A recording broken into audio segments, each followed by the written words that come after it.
we were on holiday last summer, and my wife sort of commented on the size of one of the moles on my back, so we took a photo of it. You know, it was all uniform edges and colour. I actually had a cyst in the corner of my right eye, and I was concerned about it because it was like having a permanent sleep, and I was concerned I'd do some damage by pulling at it. So I thought, well, I better go and see the doctor. There was nothing to worry about, but we just took a picture of it.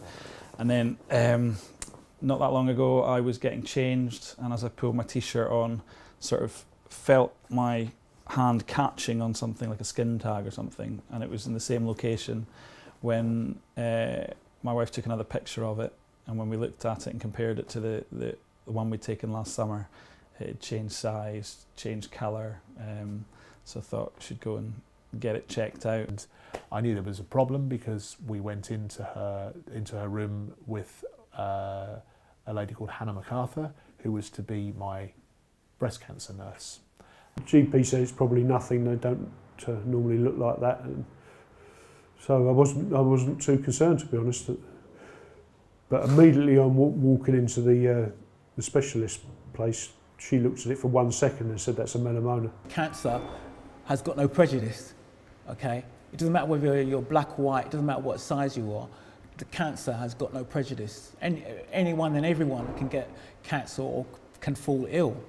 But it's how you approach it. When we came out, she tried very hard to reassure us, but she did it in such an earnest way that we both came out sort of confused as to, should we be absolutely terrified just now, or is everything fine? The PET scan wasn't anywhere near as bad as I thought it was going to be. I mean, having the, I think they called it a cannula or something attached to me, wasn't a problem. The first few months, not only was I diagnosed with having an incurable cancer and living with that, but also I had spinal cord injury.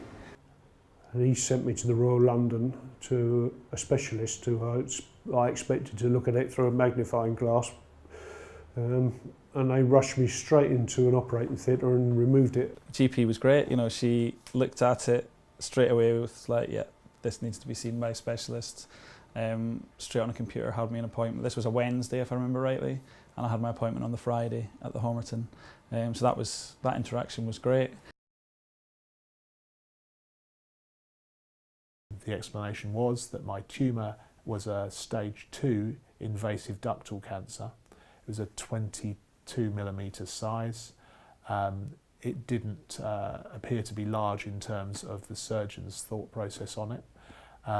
Stage 2 was early enough, however, it would appear that it would be more aggressive in a male. There's nothing wrong with alternative therapy or with alternative types of healing, but when you've got a very rare form of cancer and you meet people that are not only aware but they're properly informed, they've got the right level of research, then you'll be completely mad to go against the grain of wood, as it were. So for me, because I've accepted what's happened to me, and I'm getting the type of the level of expertise and focus on dealing with this very rare form of cancer. I was on the verge of calling them to ask how long I was going to be out of action for after the operation, and then the person at the job centre said call the GP about getting the sick note. When I've gone through several cycles of chemo, and when my immune system is down low,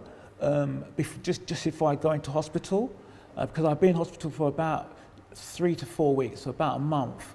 And even after I've had my stem cells done, I've still got a 4-month recovery time. And so virtually I'll be housebound. I won't be able to go anywhere. I was surprised how long they expected you not to do heavy lifting for. I thought it would only be a week or 2 weeks or so, and he's talking more like 6. So just being able to meet the person who's going to be doing he's not going to be the anaesthetist, but he's going to be doing the surgery, if you like. I think it's nice to have met that person and feel a connection in some way, rather than you kind of go in not knowing who's going to be cutting you, if you like. I haven't been put out completely, I think, for about 20 years, and so obviously I was quite a young man when I was, and quite fit as well when I last had it. You know, my way of dealing with things generally is you put it in its box and you open the box when you need to open the box. to not have people support and help me would be a no-no. I think in the borough of Tower Hamlets there are plenty of things, like take for instance example, before I was able to walk, I had a physio from Mile End Hospital called Niz that came to my house 3 or 4 times a week to help me, give me exercises, to also give me the confidence to sit to stand and to do basic things. There's enough unknowns in this equation as it is. You know, unknown as to what will they find, unknown as to what will happen next. So if as many knowns as possible can be ticked off, then that's got to remove some anxiety, hasn't it? I decided to ask my close friend and also my daughter whether they could help me out, and it actually, what that's done is created less stress for me, because there are certain things that I have to work within my limitations, because the more stressed out you are and the more anxious you are, that does not help your disability, and it doesn't help your cancer. First of all, I read about the PET scan, so that was helpful, knowing how they did it. But it's it doesn't go into massive details, and if it did, I wouldn't probably understand it anyway. So I don't actually know what a lymph node biopsy involves. My personal care assistants, one of them is a close friend of mine, and that's good. And also my daughter. I need reliability, I need consistency. I need people that know me, because one of the things about being on chemo, it can change your mood swings. Not that I'm an aggressive person, but you do have your moments where you get down and dark, into a dark place. So you need people around you that's going to lift your spirits. She'd obviously been party to everything that the surgeon had told me, and yeah, I think she tried to map out a few more of the details of what might happen. She gave me some information from memory. It's a couple of months ago now, but from memory, about the surgeries that they have on a daily basis. That it was made clear that I could go to the first floor in the west wing of Bart's, forgive me, where she is stationed, and that they have daily surgeries where if there's anything you need to deal with, or that effectively centres what's applicable to you as a patient. We'd hoped and expected everything would be fine with the biopsy, and when it wasn't, we asked the questions we could think of at the time, but it was only when we sort of came away we thought of more, and then I was able to email them to the nurse. And again, the message we'd got from that doctor, who wasn't the surgeon we'd dealt with before, it was somebody we knew, we left with a sort of worst case scenario opinion of what we'd been told. And when I contacted the nurse over email, it was clear from my email that we'd maybe come away thinking things were worse than they were. So she was like, "Are you available, to have a chat on the phone?" And so she phoned me like 10 minutes later, and was able to really put my mind at rest.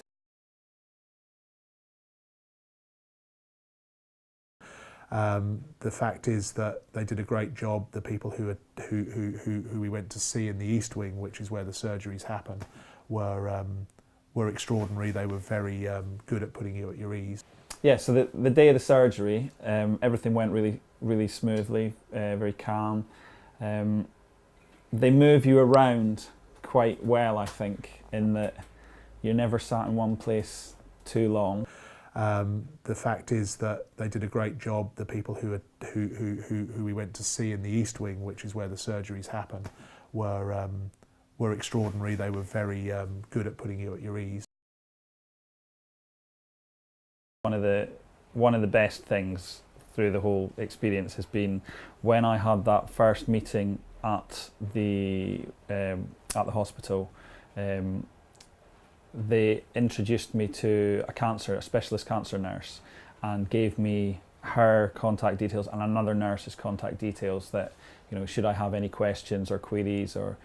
I received a booklet from my consultant at St Bart's Hospital, which is part of the Macmillan Trust, and it was a booklet that told me about my multiple myeloma cancer, and told me about the different types of treatment programs made available to me as a multiple myeloma patient.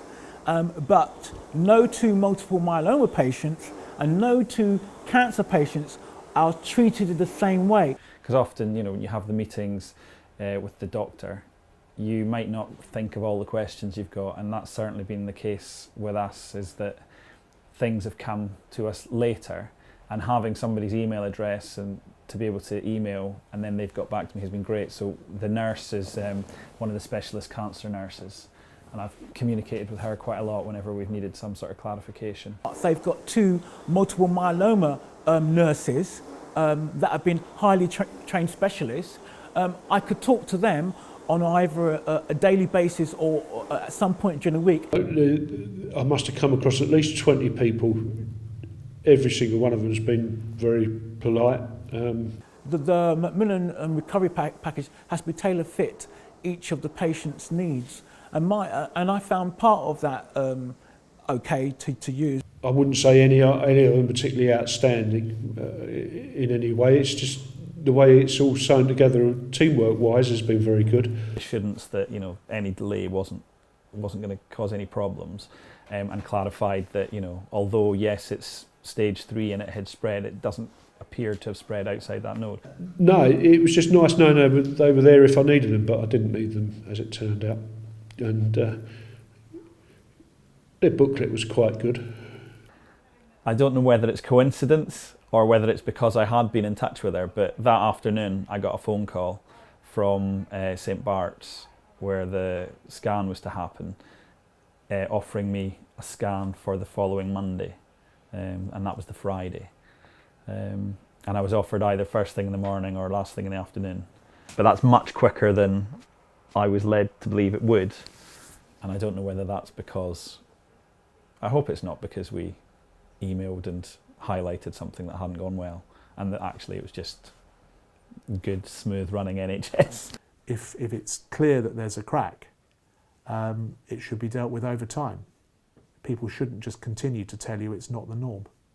My wife works in the NHS, and she was quite shocked at that was how that news had been delivered. She felt hadn't been done right, and the nurse was really great and responded very positively about the only way we can get better at things is to know when we don't do a good job. We just need to talk to each other.